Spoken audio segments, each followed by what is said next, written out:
Connolly. Míl mágad the Cathaoirleach and Minister, I'm back again with the Help to Buy scheme, and I'm specifically asking in relation to that the details of the analysis underpinning the decision to extend the scheme and the plans for phasing it out. And I ask that in the context of a scheme that was introduced with a value of 40 million. That was the estimate annually. That has risen to 181 million annually in 2022, and the total cost at the moment is just bordering on £1 billion, 890.8 million. So thank you. Thank you, Deputy Connolly. The Help to Buy scheme was introduced in 2017 with the purpose of assisting first-time buyers with the deposit required to purchase or self-build a new house or apartment to live in as their home. The relief is only available in respect of new builds with a view to increasing the supply of new housing and stimulating demand. To date, the Help to Buy scheme has been a significant support for first-time buyers of new homes. To the 1st of November 2023, some 42,885 first-time buyers, either singly or as part of a couple, have benefited from the scheme. As the Deputy is aware, the Finance Bill will extend the Help to Buy scheme for a further year to the end of 2025. The scheme is also being amended to enhance its interaction with the Local Authority Affordable Purchase Scheme. This amendment will enable the use of the affordable dwelling contribution received through the Affordable Purchase Scheme for the purpose of calculating the 70% loan-to-value requirement, thereby facilitating access for a greater number of Affordable Purchase Scheme purchasers to the Help to Buy scheme. The Deputy has previously raised concerns regarding the potential that the scheme may exacerbate housing prices, and has previously been stated policymakers were aware at the time that the scheme was being developed that it was not without risk. Likewise, they were aware that there was a danger that against a background of constrained supply, the initiative could serve to increase prices for new homes, thus potentially undermining to some extent the affordability aspiration of the scheme. However, on all occasions when the matter was formally examined to date, concerns in this regard were not borne out by the review data. Studies carried out by Indicon economic consultants found that the main driver of house prices was the mismatch between supply and demand rather than the existence of the scheme. Similarly, the review by Mazars in 2022 found that there is no definitive evidence that Help to Buy pushed up the price of new homes. In fact, Mazars found that the prices paid for new homes by people who received the Help to Buy relief were slightly lower than the new house prices in the economy in general, likely because of the €500,000 price eligibility cap. There have been some significant changes in the market even since the Mazars report on the scheme was published. The increase in interest rates in the intervening period means that further stability and certainty is needed for first-time buyers who may now face higher mortgage interest rates. Thank you, Minister. Deputy Connolly. Minister, thank you for your reply, and you quote Mazars, and you quoted in relation to there's no evidence. And what they said was there was no definitive evidence. What they did say as well was the scheme is poorly targeted with respect to incomes, location, house prices and other socio-economic factors. Perhaps you might comment on that part of the report. As a result, it has a socially regressive impacts. There is considerable dead weight associated with the expenditure, and it is poorly aligned with spatial policy. It goes on and on.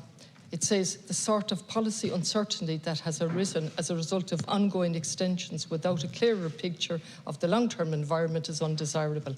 A rational approach would not design the scheme as it currently exists. Other criticisms, the ESRI, referring to the extension of the Help to Buy, the extension, given the robust demand for housing combined with long-standing supply, it is likely that these demand-side policies, the Help to Buy and others, will increase demand, putting pressure on house prices. And I'll come back in relation to the Parliamentary Office. Deputy Minister. Thank you, Deputy Connolly. I felt in the lead-up to the budget that providing certainty that the Help to Buy scheme would continue beyond 2024 for a further year to the end of 2025 was important to provide certainty to prospective home buyers, but also to help to stimulate supply. so that builders and developers would know for sure that that scheme would be there to support prospective house purchasers for the period in question. And I believe that that was the right policy decision.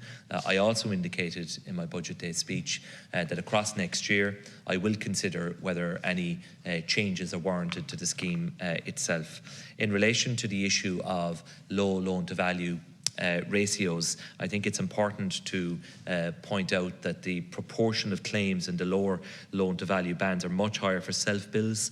Self-bills only account for about a quarter of all claims, but account for more than 40% of all claims in the relevant low loan-to-value bands. That's an important point that I think doesn't get the acknowledgement that it should, that it is a significant factor in the data which the Deputy and others have relied upon in reaching their conclusion that many people are availing of the scheme who don't need it. Thank you, Minister. I'm no financial expert, and when you quote maidirs, you're quoting it selectively, and they've asked you to phase it out. They've told you it's poorly targeted and made many other comments that I can't get out in 1 minute, but I would be delighted to tease it out further with you. Because We'll give if you you some look, latitude, Deputy Connolly. thank you.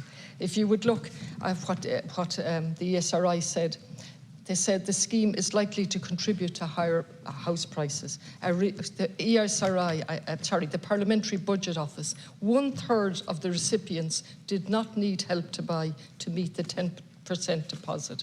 In 2021, 63% of the claims for the Help to Buy scheme were used to buy properties above the national house price. Now, I can only talk as an ordinary TD, reading the reports, looking at what's happening, and prices of houses skyrocketing all the time. So I'm asking you specifically the timeline for phasing it out, the plans to design a better targeted scheme, and the government's plan to take on board maidir's recommendation of removing the self-bills. I don't express an opinion on it. I'm asking you, in view of the research to date, what are your plans? Thank you. Thanks, Deputy. And look, in truth, in the format in which we're operating, it's only possible for any of us to quote certain extracts from the report, but the report is published and it speaks for itself, and the government has considered the report. In relation to phasing out the scheme, we have just legislated as a House for the extension of the scheme to the end of 2025. So that is the government's policy in relation to Help to Buy. And I would just make the point, Deputy, that for much of our history, we have had various schemes to help people buy their first home.